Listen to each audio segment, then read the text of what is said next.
livro de Carta a Filemon.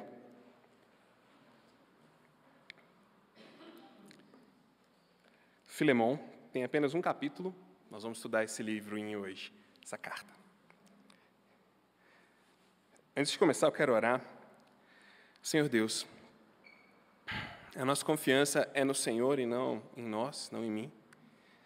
Eu sei que o Senhor não precisa de mim para falar, então eu te peço, fale apesar de mim, nos instrua, toca o nosso coração, nos dá um vislumbre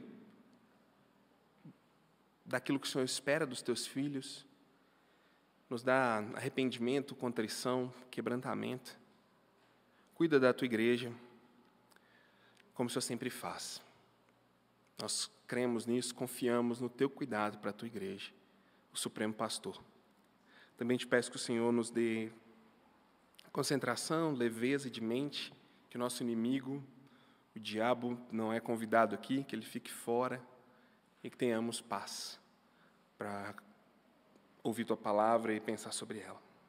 Em nome de Jesus eu faço essa oração. Amém.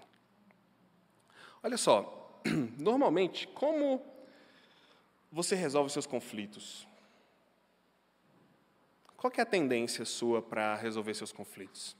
A gente tem uma vasta lista de estratégias para resolver conflitos, não é verdade? Cursos na internet, então, né? Hoje em dia todo mundo vende um curso, né, de alguma coisa na internet. É interessante essa fase, mas vamos deixar isso para um outro dia. Mas qual que é o seu contexto de resolver conflitos, problemas, seja ele no seu trabalho, você e sua esposa, você e seu marido, na escola, às vezes até com você mesmo, né? Alguns conflitos a gente tem que resolver sozinho, com o espelho.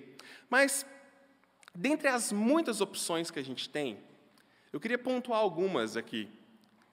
A primeira delas seria, tem um conflito? Vamos largar para lá. Vamos deixa quieto, vamos manter o status quo do negócio e não vamos mexer nisso, porque isso vai dar um problema. Se eu tocar nesse assunto, se eu abordar essa questão, isso vai me dar muita canseira. E, por natureza, a gente não gosta de canseira, né? Então, não quero canseira. Ou então a gente pode, às vezes, até tentar resolver, mas a gente é muito pragmático.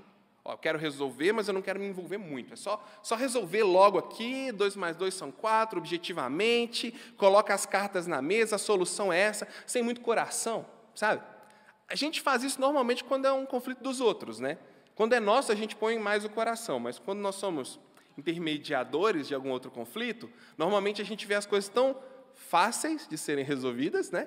E tão óbvias e tão lógicas. Não, mas é só ela fazer assim, ele fazer assim, né? É só pegar isso e fazer daquele que resolve. Como que eles não enxergam, né? Aí a gente chega em casa e se depara com a nossa própria realidade. Mas qual que seria a tese dessa cartinha aqui pequena sobre conflito? É que o Evangelho de Jesus Cristo, ele tem autonomia suficiente para interferir em conflitos pessoais sérios. É isso que está acontecendo aqui. O Evangelho de Jesus Cristo tem autonomia para interferir em conflitos pessoais sérios e complicados. Em outras palavras, o que eu estou querendo dizer? O Evangelho vai afetar a maneira como nós resolvemos os nossos conflitos. Diretamente. E ele não pede licença para entrar nisso, para abordar esse assunto. Eu vou ler essa carta a Filemon, depois eu vou contar um pouquinho dessa história para você, tá bom? Vamos lá, eu estou lendo na Revista e Atualizada dessa vez. Paulo, prisioneiro de Cristo, e o irmão Timóteo ao amado Filemon, também nosso colaborador, e a irmã Áfia e a Arquipo, nosso companheiro de lutas, e a igreja que está em sua casa. Graça e paz a vós outros, da parte de Deus e nosso Pai e do Senhor Jesus Cristo. Dou graças ao meu Deus, lembrando-me sempre de ti nas minhas orações, estando ciente do teu amor e da fé que tens para com o Senhor Jesus e todos os santos, para que a comunhão de tua fé torne eficiente no pleno conhecimento de todo o bem que há em nós para com Cristo. Pois, irmão, tive grande alegria e conforto no teu amor, porquanto o coração dos santos tem sido reanimado por teu intermédio. Pois bem, ainda que eu sinta plena liberdade em Cristo para te ordenar o que convém, prefiro solicitar em nome do amor, sendo que sou Paulo, o velho, e agora até prisioneiro de Jesus Cristo. Sim, solicito-te em favor do meu filho, Onésimo, que gerei entre algemas. Ele antes te foi inútil, atualmente, porém, é útil a você e a mim. Eu te o envio de volta em pessoa, quero dizer, o meu próprio coração. Eu queria conservá-lo comigo mesmo para, em teu lugar, me servir nas algemas que carrego por causa do Evangelho. Nada, porém, quis fazer sem o teu consentimento, para que a tua bondade não venha a ser como que por obrigação, mas de livre vontade. Pois acredito que ele veio a ser afastado de ti temporariamente, a fim de que o recebas para sempre, não como escravo, antes, muito acima de escravo, como irmão caríssimo, especialmente de mim e com maior razão de ti, quer na carne, quer no Senhor. Se, portanto, me consideras companheiro, recebe-o como se fosse a mim mesmo. E se algum dano te fez ou se deve alguma coisa, lança tudo em minha conta. Eu, Paulo, de próprio punho o escrevo, eu pagarei. Para não te alegar que também tu deves até a ti mesmo, a mim. Sim, irmão, que eu receba de ti no Senhor este benefício, reanima-me o coração em Cristo. Certo estou da tua obediência. Eu te escrevo sabendo que farás mais do que estou pensando. E, ao mesmo tempo, prepara-me também pousada, pois espero que por vossas orações vos serei restituído. Saúdam-te, Epáfras, prisioneiro comigo em Cristo Jesus, Marcos, Aristarco, Demas e Lucas, meus cooperadores. A graça do Senhor Jesus Cristo seja com o vosso espírito. Tem alguns personagens importantes aqui nessa história que eu quero contextualizar vocês. O primeiro deles é Filemão. Quem é esse Filemão? Provavelmente ele era um membro rico da igreja que ficava em Colossos. Colossos, para você situar aí na sua cabeça, hoje seria ao sul da Turquia. Ele era um membro dessa igreja ali, ele era um cara muito rico, porque ele tinha escravos, né? A gente sabe que, naquela época, no mundo antigo, o Império Romano girava muito em torno da questão da escravidão. A economia deles era sustentada, em grande parte, pelos escravos. A gente sabe o contexto disso hoje, né? A gente tem uma visão mais ampla sobre isso hoje. Graças a Deus, a gente não acredita nisso, né? Infelizmente, ainda milhões de pessoas são escravizadas hoje no mundo. Mas, naquela época, para eles, isso era quase que normal. A economia dependia disso, eles viviam ao redor disso. O escravo era considerado quase que um acréscimo à família, à casa. Ele era considerado como um opcional. Sabe quando a gente vai comprar carro, ele te pergunta, você quer um som, você quer um ar-condicionado, você quer uma direção hidráulica, um opcional assim, que não vem de série? O escravo era quase isso. Era algo que você agregava na sua vida para fazer os trabalhos que você não queria. Até mesmo quando o rei ou o dono do escravo duvidava de alguma comida ou algum alimento, ou quando ele queria saber o efeito de algum veneno, ele dava para o escravo. Então era desse jeito que as pessoas eram vistas, e esse Filemão, ele era um cristão da igreja de Colossos, e ele tinha, sim, escravos. Ele era um líder na igreja. Pelo que Paulo diz aqui, no versículo 1 ao versículo 3, na igreja, na casa dele se reuniu uma igreja. A tradição vai dizer que Áfia e Arquipo eram sua esposa e seu filho, e na casa dele se reunia uma igreja. E Paulo diz que o cuidado dele com essas pessoas era muito bacana. Ele fala do versículo 4 para frente, ele diz assim, olha, eu estou muito feliz lembrando de você, eu estou muito feliz sabendo o que você faz com essas pessoas, animando o coração deles. A sua postura, o seu comportamento, o seu cuidado entre essas pessoas que se reúnem, com essas pessoas que se reúnem na sua casa, ele é muito bem visto, ele me alegra o coração. Eu fico feliz de ver que você cuida dessas pessoas muito bem. Ele era um discípulo de Paulo, que provavelmente se converteu em Éfeso, tá bom? E Paulo o discipulou, Paulo o ensinou. Outro personagem dessa história, Onésimo. Quem era Onésimo? Onésimo é o opcional nessa história, né? Ele é o escravo nessa história. Ele é um escravo que fugiu de Filemão. Ele fugiu lá, provavelmente, de Colossos e foi para Roma. Ele escapou desse homem, trazendo grande transtorno para ele. E, muito provavelmente, ele fugiu de lá levando dinheiro. Ele furtou uma grande quantidade de dinheiro ou bens preciosos desse Filemão para poder chegar até Roma. Por que ele queria chegar até Roma, gente? Ele queria o anonimato do grande centro, né? 2 a 3 milhões de pessoas em Roma, ele seria mais um, tá? Era mais fácil esconder o rosto dele na multidão em Roma do que numa cidade pequena. Então ele vai para lá. Por que a gente acredita que ele tenha roubado alguma coisa de Filemão? Porque Paulo fala um pouquinho mais para frente, né? Se ele te deve alguma coisa, se ele pegou alguma coisa seu, eu vou pagar. E porque a viagem era longa, gente. Em linha reta, tá bom? De Colossos até Roma, 1.472 quilômetros. Se você passar pelo mar, 2.130 quilômetros. Se você for por terra, 2.830 quilômetros. Ele não chega lá com os R$5 no bolso.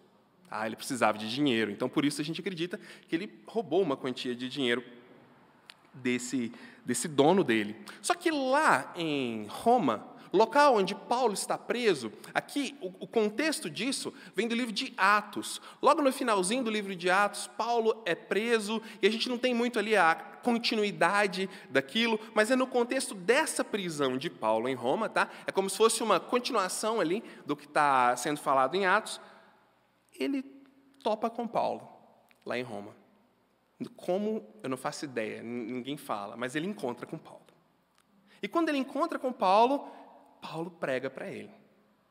Paulo apresenta o evangelho para esse cara e ele se converte ao evangelho e se torna um cristão. O outro personagem nessa história, que está no meio dessa trama, é Paulo. E qual que é a posição de Paulo nessa história, né? Paulo, o apóstolo, o grande evangelista, escritor de várias cartas do Novo Testamento, qual que é a posição dele?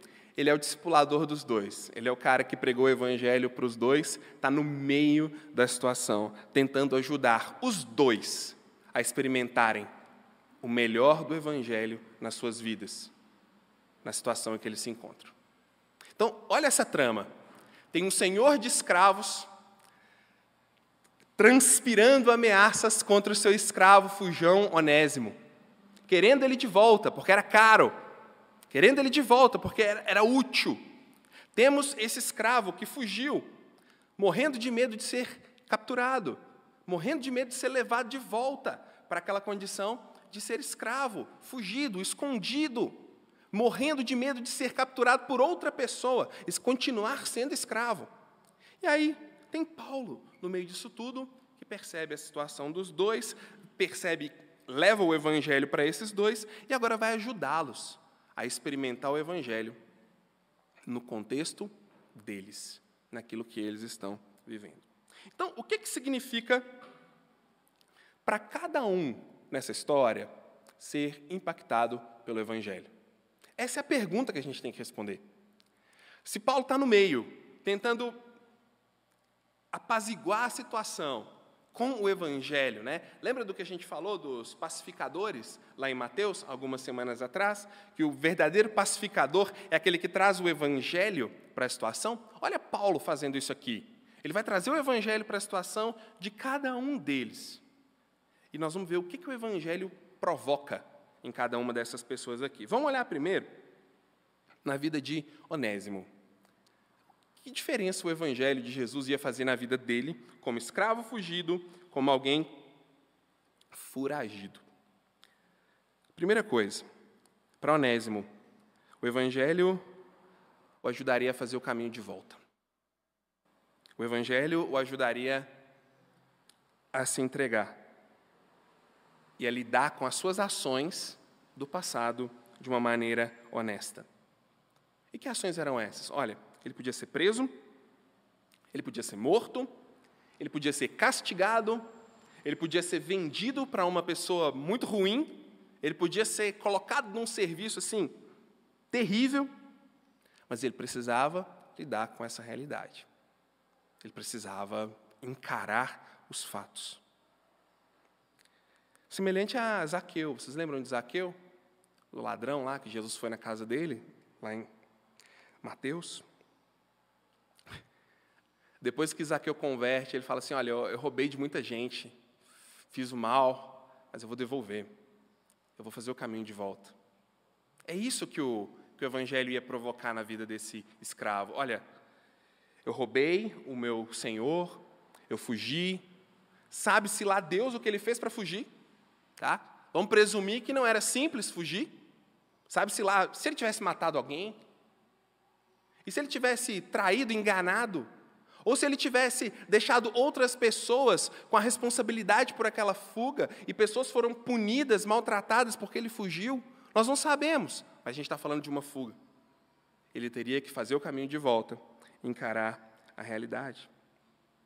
E para Filemon, o que significaria o Evangelho aqui para ele? Primeiro, receber Onésimo de volta. Perdoar. Perdoar os efeitos disso. A gente ouve assim, né? E essas coisas viraram meio um clichêzão assim de gospel, né? Tem que perdoar, tem que aceitar, não sei o quê. A gente já vem uma imagem na nossa cabeça, né? De perdão, de aceitação e tudo mais. Mas, gente, vamos levar isso aqui a um extremo, vamos extrapolar um pouco. Ele está sendo orientado a receber de volta um escravo que fugiu.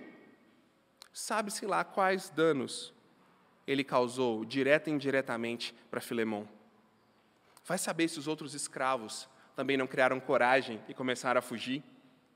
Vai saber se isso não causou uma revolta, uma briga no contexto daquela casa que ele cuidava.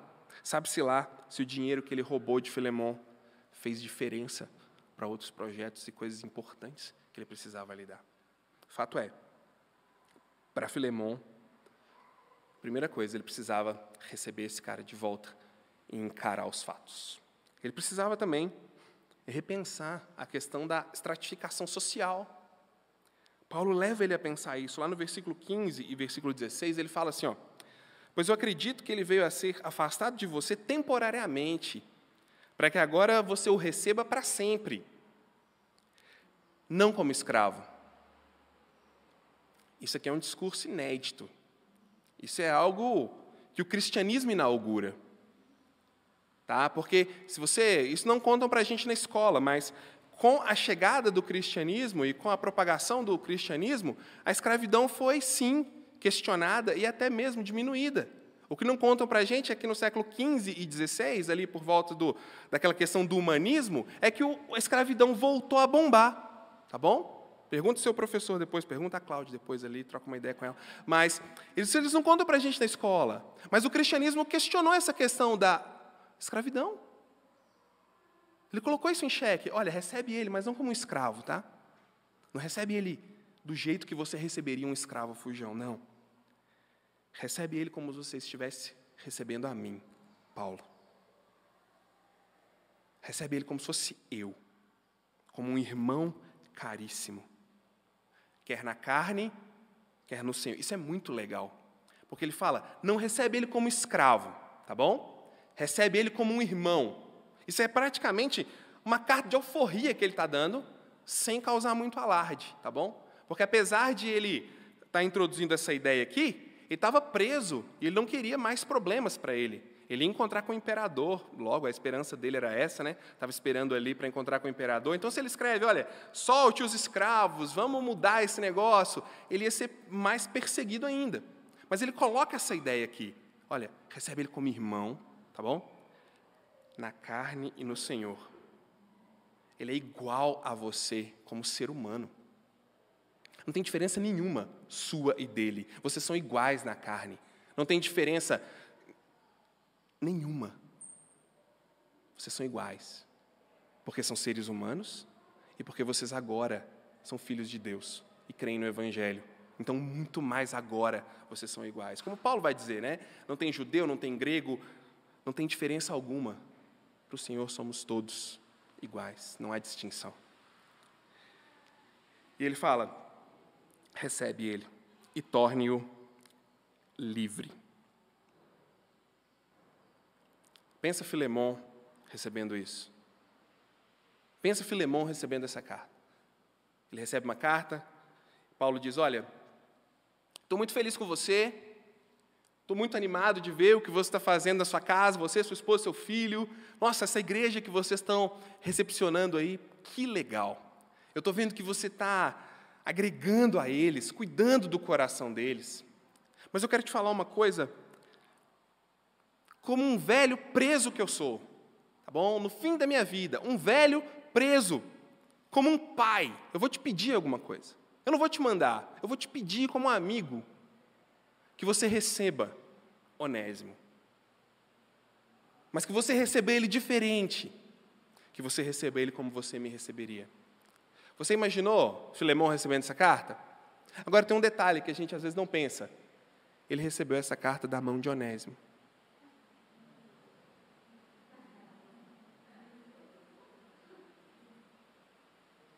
Ele foi enviado com uma carta de recomendação. E aí? Era difícil para ele. Foi complicado para ele. A gente tem aqui uma boa lição, eu diria, sobre perdão. Tá?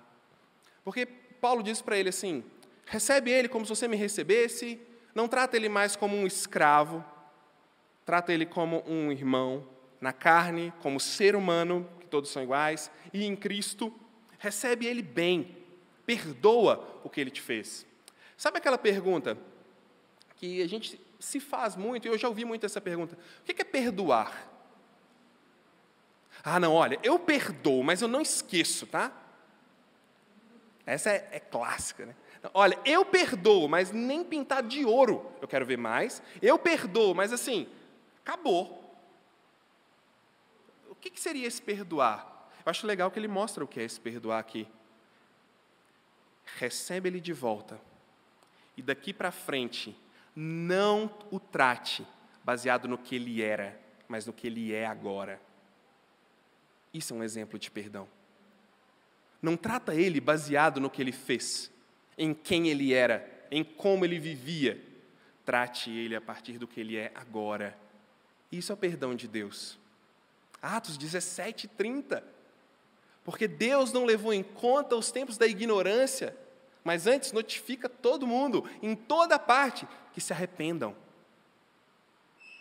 E a gente sabe que aí Deus separa, né, como o Oriente do Ocidente, os nossos pecados, e se esquece deles. Paulo está conclamando Filemão a tratar Onésimo do mesmo jeito que Deus o tratou. Com a mesma graça e misericórdia que ele recebeu de Deus, pois Deus não o tratava mais a partir do que ele era antes de ser o Filemão convertido, o Filho de Deus. Mas e para Paulo? O que significava esse casos de família aqui, né? O que significava essa treta? Primeiro, Paulo precisava entender os dois e contextualizar aquilo. Ele estava perto de Onésimo, longe de Filemão, né? Mais de 2.000 quilômetros de distância de Filemão, com Onésimo ali, Onésimo sendo útil, Onésimo o ajudando, estando com ele. Mas ele tem que entender a situação de Filemão, a situação de Onésimo e mostrar como o Evangelho vai mudar tudo isso. E ele faz isso de uma maneira muito interessante. Lá no versículo 10 e no versículo 11, ele fala assim, olha, porque o Onésimo antes, ele era inútil, mas agora ele veio a ser útil. É um trocadilho que a gente não consegue perceber, porque o nome Onésimo significa útil. No grego, Onésimo é útil. Então Paulo faz uma brincadeira de palavras, fala assim, olha, o útil era inútil, mas agora o útil é útil de verdade. Tá bom? Então recebam. Até aqui, num momento desse, ele brinca com as palavras, né? Então, Paulo precisava entender, se contextualizar e ajudar eles a contextualizarem a questão. Mas ele precisava ir além um pouco, gente. E é aqui que ele apresenta para nós assim, alguns desafios que a gente enfrenta em solucionar problemas. E eu vou desenvolver essa ideia com você. Paulo precisava se envolver. Paulo precisava de um envolvimento com aquilo. Para saber que o útil, que se tornou inútil, mas agora era útil de verdade, Paulo tinha que estar envolvido com ele. Tinha que estar vivendo, de fato, com aquele rapaz. Olha o versículo 17. Ele fala o seguinte, ó. Se, portanto, você me considera um companheiro, recebe Onésimo como se você recebesse a mim. Paulo se envolveu. Paulo se entregou. Paulo arregaçou as mangas, sujou as mãos e, literalmente, versículo 18, se ele te deve alguma coisa, coloca na minha conta. Eu pagarei. Ele pagou o preço. Tem uma coisa interessante nesse versículo, porque ele fala assim, né? Ele está escrevendo, provavelmente Timóteo está escrevendo o que Paulo está ditando, porque acredita-se que Paulo tinha um problema nos olhos, né? E aí ele coloca, olha, eu, Paulo, escrevo de próprio punho. Nesse momento, Timóteo, dá licença, isso eu vou ter que escrever, vou fazer uma promissória para Filemão aqui, de que eu vou pagar esse negócio. Eu pagarei, com a letra dele, tá? Com o jeito dele escrever. Ele se envolve, ele se entrega, ele entra na situação. Ele não fica com asepsia entre os dois. Ele se entrega, porque ele precisa mostrar o efeito do Evangelho para aqueles dois. E como que ele faz isso? Argumentando com amor e não forçando. Aqui, nessa carta, Paulo, ele não chega como nas outras, falando assim. Nós estudamos várias vezes, né? Paulo, o apóstolo enviado de Jesus, que era o pior de todos, mas Jesus o salvou e agora eu estou aqui falando com vocês com a autoridade que vem de Deus. Não. Aqui ele é o velho preso, tentando tocar o coração de um amigo, para que ele haja a partir do Evangelho. Esse é o argumento dele. Ele até... ele dá umas mordidas, né? Mas logo na sequência ele sopra. Porque ele fala assim, olha, eu bem que poderia, né, mandar você fazer isso, mas não, eu não quero que você faça isso, tá? Não vou fazer isso. Eu vou fazer de boa vontade. Então, eu estou te pedindo para que você faça, assim, com liberalidade, tá bom? Faz como se fosse para mim, por amor, de livre vontade. Assim, você me deve a sua própria vida, né? Porque eu que falei de Jesus para você. Mas, não, mas esquece isso, ó. Você anima a minha alma, tá bom? Igual você anima a alma das pessoas que você pastoreia, anima a minha alma também, recebe Onésimo. É o que ele está falando do versículo 16 até o 20. Então, ele dá umas mordidas assim de realidade, mas logo depois ele já acalma. Paulo era muito arteiro. Agora, pensando um pouquinho sobre a gente aqui, trazendo um pouco essa questão da asepsia sobre relacionamentos e tudo mais, vamos falar a verdade. Não é difícil esse envolvimento em situações de conflito? É difícil? Situações de conflito? É. É fácil se envolver? Não. O que a gente normalmente quer? Ó, sim, assado, se resolve aí, gente. Não tem nada com isso não. Se der errado, tô de boa. Não quero me sujar. Imagina Paulo se envolvendo nisso. Correndo o risco de ter mais uma acusação, né, por incitar os escravos a se rebelarem, né? Imagina os outros escravos de Filemão. Você já pensou, gente? Imagina, aí essa carta vaza, né? Alguém coloca na internet essa carta lá e os escravos de Filemão, eles leem aquilo. Imagina o tanto de escravo que ia se converter ao Evangelho. Né? Imagina o tanto de escravo que do dia para a noite ia virar cristão. Então, é difícil para Paulo, ele está se comprometendo. Ele está dizendo para Filemão o seguinte, Onésimo é cristão, eu testifico isso. É basicamente o que a igreja faz quando ela recebe alguém como membro. Nós falamos disso no curso da estratégia de reação. Quando a igreja recebe alguém como membro, a igreja está dizendo, ele é cristão. Nós testificamos que ele é cristão, e nós recebemos essa pessoa como membro. Nós endossamos a fé dessa pessoa. Paulo está dizendo, eu estou endossando a fé de Onésimo, Filemão. Esse cara converteu mesmo, pode confiar, fica tranquilo, eu boto a mão no fogo por ele. Complicado, né? Paulo está correndo riscos. E ele sabe disso. Ele sabe disso. Mas, vamos pensar agora o seguinte. Volta na pergunta que eu fiz lá no início. Como é que a gente resolve os nossos problemas? Melhorar um pouco essa pergunta. O que o Evangelho tem a ver com as suas tretas?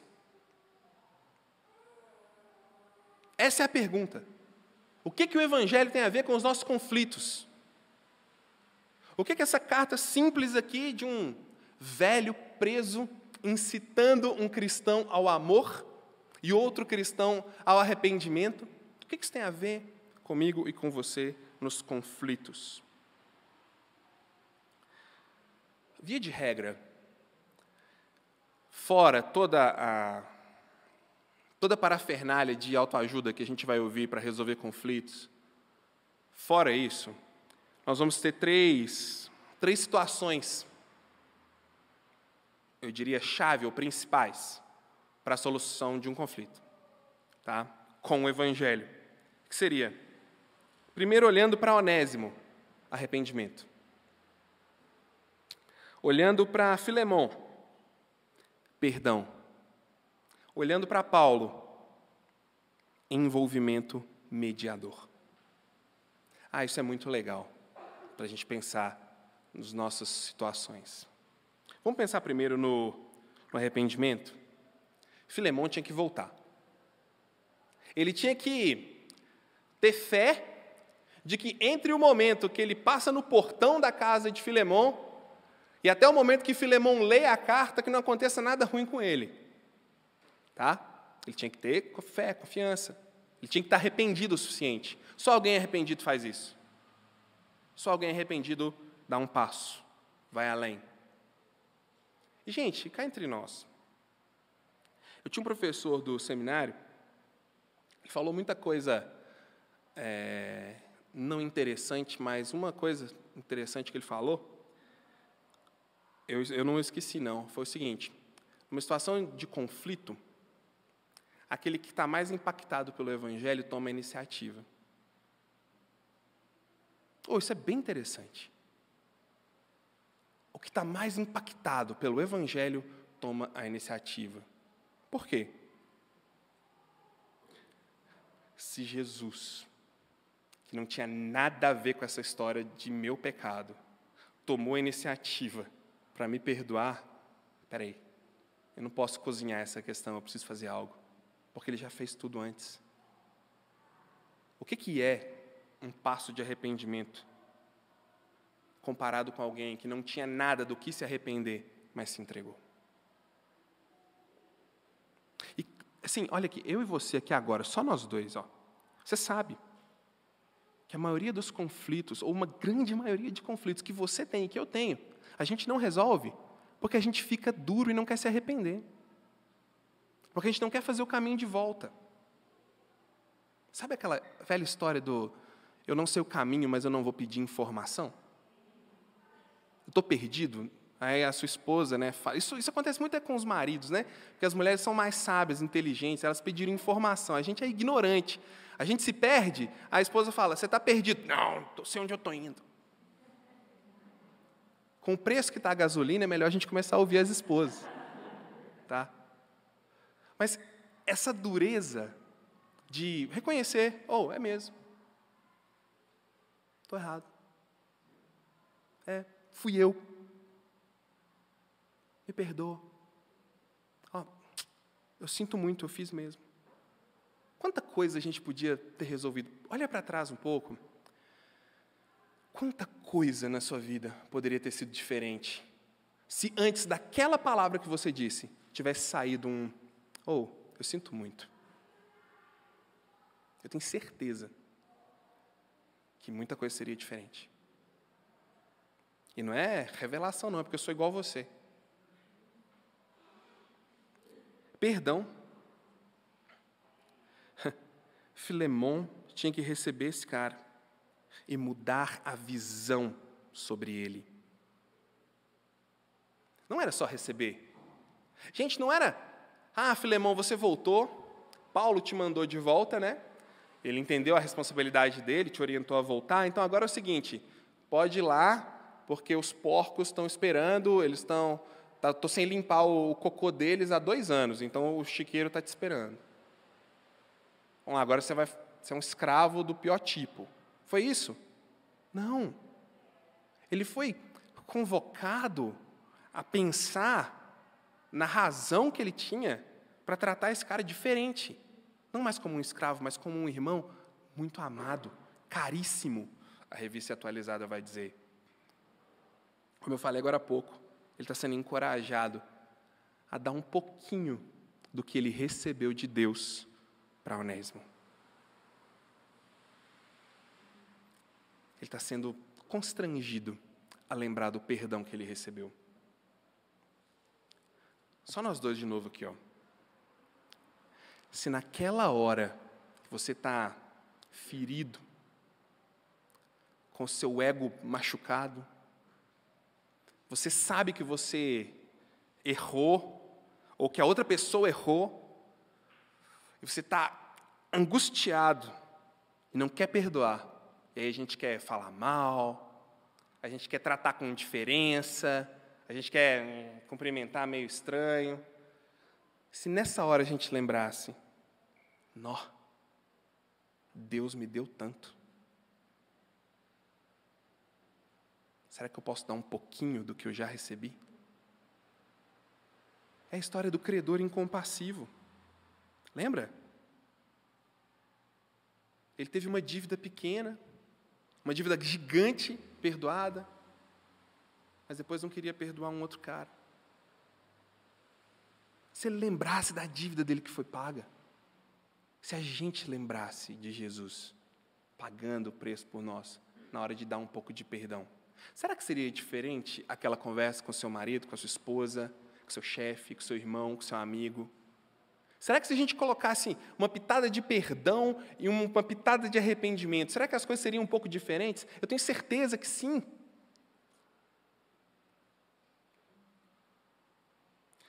Nada resiste à humildade para pedir perdão e para perdoar.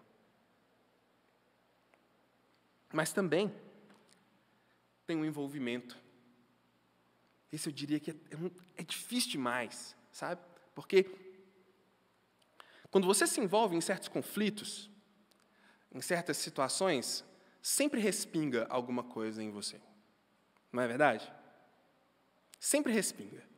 Sempre alguma coisa chega em nós e acaba nos machucando, nos deixando tristes, nos deixando frustrados. E aí, vai acontecendo um negócio que a gente vai perdendo a fé no ser humano, né? E a gente começa a falar assim, o ser humano é muito complicado, como se eu fosse um ser de outro planeta. O ser humano é muito difícil. Nossa, eu não consigo mais acreditar nas pessoas. Agora também, hashtag Pilatos. Lavo minhas mãos. Porque é difícil fazer como Paulo fez.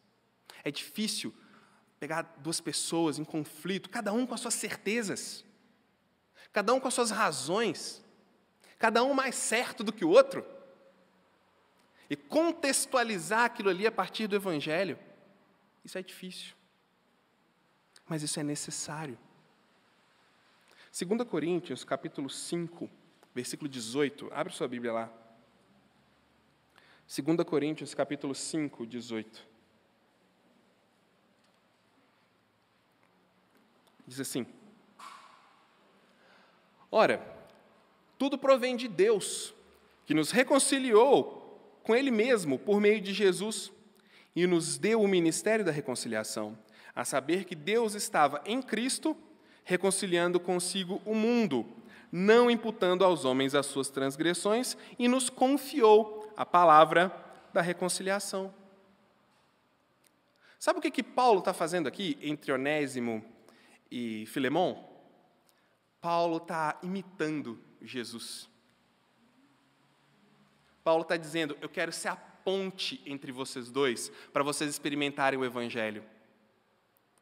Filemon, se ele te deve alguma coisa, bota na minha conta, eu pago.